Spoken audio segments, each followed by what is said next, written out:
Assalamualaikum warahmatullahi wabarakatuh. Bagaimana kabarnya hari ini? Ibu harap kalian dalam keadaan sehat. Meskipun kita masih belajar dari rumah, tapi banyak sekali harapan dari ibu supaya kalian tetap semangat untuk mengikuti materi yang akan ibu berikan pagi ini. Oke, kali ini kita akan belajar tentang konsep perubahan dan keberlanjutan dalam sejarah. Nah, kalau minggu kemarin kita sudah belajar tentang pengertian sejarah, kemudian unsur-unsur sejarah, sinkronik dan diakronik dalam sejarah. Hari ini kita akan belajar tentang konsep perubahan dan keberlanjutan dalam sejarah. Tapi tujuan pembelajaran kita pagi ini adalah supaya kita bisa tahu apa sih konsep perubahan dalam sejarah itu seperti apa, kemudian faktor pendorong perubahan, dan juga ada faktor penghambat perubahan dalam sejarah. Dan kalian juga harus bisa memberikan contoh nantinya. Apa sih yang dimaksud dengan perubahan itu dalam masyarakat? Oke, kita masuk ke konsep sejarah dulu. Konsep perubahan dalam sejarah. Nah, konsep perubahan dalam sejarah itu adalah suatu ketidaksamaan keadaan yang satu dengan keadaan yang lain dari waktu ke waktu. Jadi suatu ketidaksamaan keadaan yang satu dengan yang lain dari waktu ke waktu. Nah, peristiwa yang menyebabkan adanya perubahan tadi itu pasti akan memiliki dampak yang begitu besar bagi kehidupan masyarakat di sekitarnya. Nah, sekarang faktor apa sih yang menyebabkan terjadinya perubahan itu seperti apa? Ada dua faktor penyebab munculnya perubahan dalam sejarah. Konsep perubahan dalam sejarah itu adalah, yang pertama adalah faktor internal, faktor dari dalam. Nah, faktor dari dalam itu contohnya misalnya bertambah dan berkurangnya penduduk. Ini juga cukup mempengaruhi terjadinya perubahan dalam suatu masyarakat. Kemudian adanya konflik.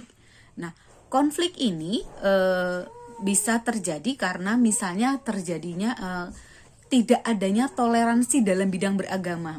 Ini juga bisa menyebabkan terjadinya konflik. Sehingga dalam suatu masyarakat itu bisa memunculkan yang namanya perubahan. Perubahan dari keadaan semula menjadi keadaan baru. Yang seperti apa kita nggak tahu. Oke, kemudian ada lagi penemuan baru.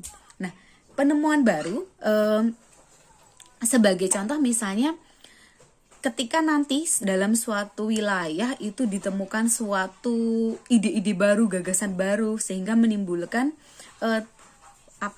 perubahan dalam suatu wilayah. Sebagai contoh misalnya ada suatu wilayah yang kemudian misalnya dulu itu adalah tempat kumuh dan dijadikan sebagai salah satu daerah wisata. Nah, itu akan menyebabkan terjadinya perubahan dalam kehidupan masyarakat di sekitarnya.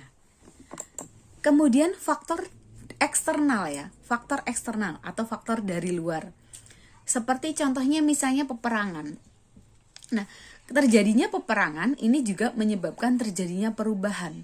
Kemudian masuknya budaya asing. Budaya asing yang tidak bisa disaring, kemudian kita mendapatkan pengaruh yang begitu luar biasa, itu juga akan menyebabkan terjadinya perubahan pola pikir dalam masyarakat. Sebagai contoh misalnya cara berpakaian. Ketika dulu misalnya masyarakat tradisional itu masih Jawa terutama itu masih menggunakan kebaya, kemudian masih menggunakan sorjan. Nah, itu karena masuknya pengaruh budaya luar sehingga kita cara berpakaian kita sudah berbeda. Itu juga salah satu bentuk adanya faktor penyebab terjadinya perubahan dalam masyarakat. Sudah paham? Kita lanjutkan ya. Faktor pendorong terjadinya perubahan. Faktor pendorong itu karena pada diri masyarakat itu orientasinya itu adalah ke masa depan. Mereka berusaha untuk berpandangan luas, berpandangan ke depan. Bahwa sesuatu yang primitif, tradisional itu akan ketinggalan zaman. Jadi misalnya ketika adanya contohnya misalnya ketika ada teknologi. Nah, teknologi itu juga bisa merubah kondisi suatu wilayah yang awalnya primitif menjadi lebih modern. Kemudian penduduk yang heterogen. Penduduk yang heterogen itu juga menjadi salah satu pendorong adanya perubahan. Karena corak atau cara pandang masyarakat yang heterogen itu, mereka cenderung akan mudah menerima sesuatu yang baru. Kemudian yang ketiga, itu adalah masyarakat yang terbuka. Masyarakat yang berpandangan ke depan, kemudian bahwa segala sesuatunya itu akan lebih mudah kalau kita berpikiran modern, tidak terpaku pada tradisi atau adat. Kemudian pendidikan yang maju. Nah, kalau pada masyarakat primitif atau masyarakat masa lampau itu karena mereka cenderung lebih mengutamakan skill ya daripada cara pandang atau cara berpikir, ini juga menyebabkan terjadinya perubahan. Ketika masyarakat itu sudah mulai terbuka, cara berpandangnya, cara berpikirnya itu sudah mulai maju, ini juga menjadikan segala sesuatunya itu akan lebih mudah untuk menerima pembaharuan. Kemudian faktor penghambat perubahan. Faktor penghambat itu adalah cara pandang masyarakat yang tertutup terhadap dunia luar. Sebagai contoh misalnya di masyarakat Baduy. Baduy itu ada dua ya, Baduy luar dan Baduy dalam.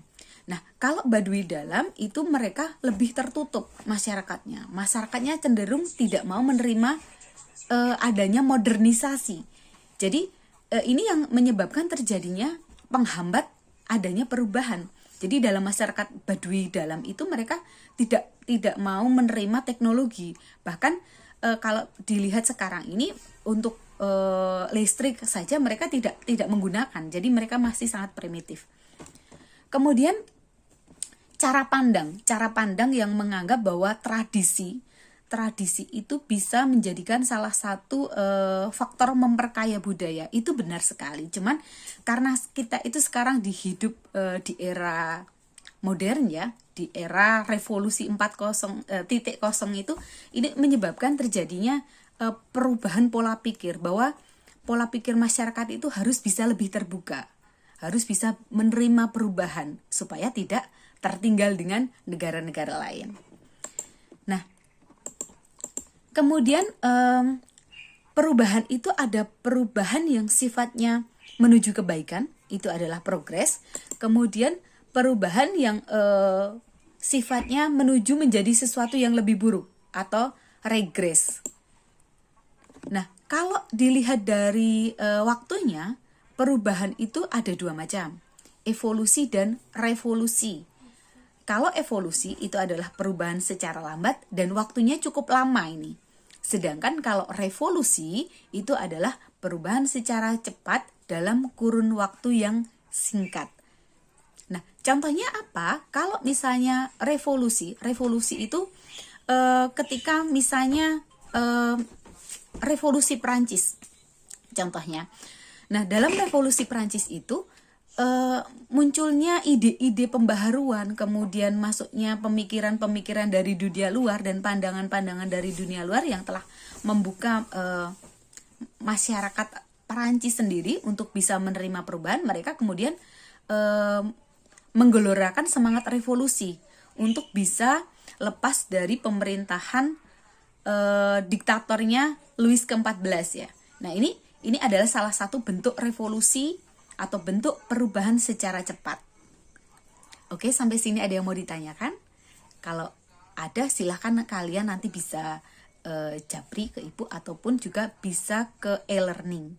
Terima kasih, cukup sekian dari Ibu. Wassalamualaikum warahmatullahi wabarakatuh.